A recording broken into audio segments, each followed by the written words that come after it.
Last verse of chapter 2 in verse 17, you have wearied the Lord with your words, yet you say, how have we wearied him?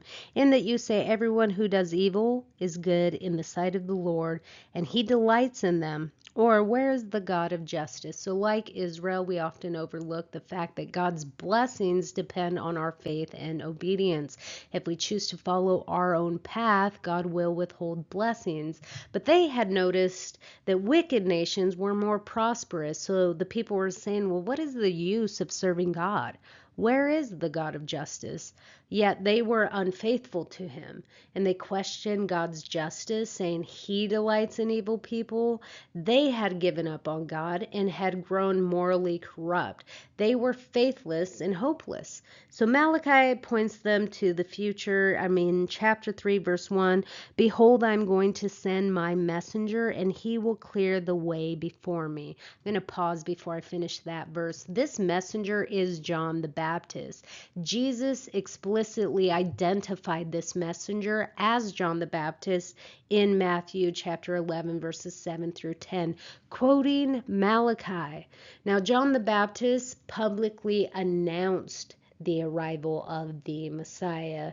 So I'm going to continue reading verse 1 of chapter 3. And the Lord, whom you seek, will suddenly come to his temple, and the messenger of the covenant in whom you delight. Behold, he is coming. So Jesus, as the Messiah, claimed greater authority over the temple. In this book of Malachi, there was some serious problems in the temple. They were dishonoring God's name by offering blemished sacrifices and half-hearted worship. Malachi was calling the people back to authentic worship of their Redeemer, God. When Jesus arrived in Jerusalem, he went into the temple and he was outraged, and it was a righteous anger.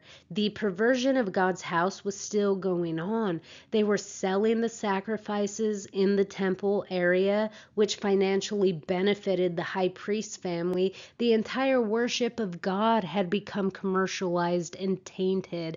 Jesus flipped tables, literally. God desired that both Gentiles and Jews use the temple as a place of worship. Instead of a house of prayer, it was a house of robbers. That's what Jesus called it. So Jesus also is the messenger of the covenant that we're reading in verse 1. Now Jesus fulfilled the Old Testament and instituted a new covenant. And you can read more about that in Hebrews 8, verses 6 through 13. So I'm going to read verse 2 of chapter 3 in Malachi. But who can endure the day of his coming? And who can stand when he appears? For he is like a refiner's fire and like a fuller's soap. When the Lord comes, it will be to purify and judge.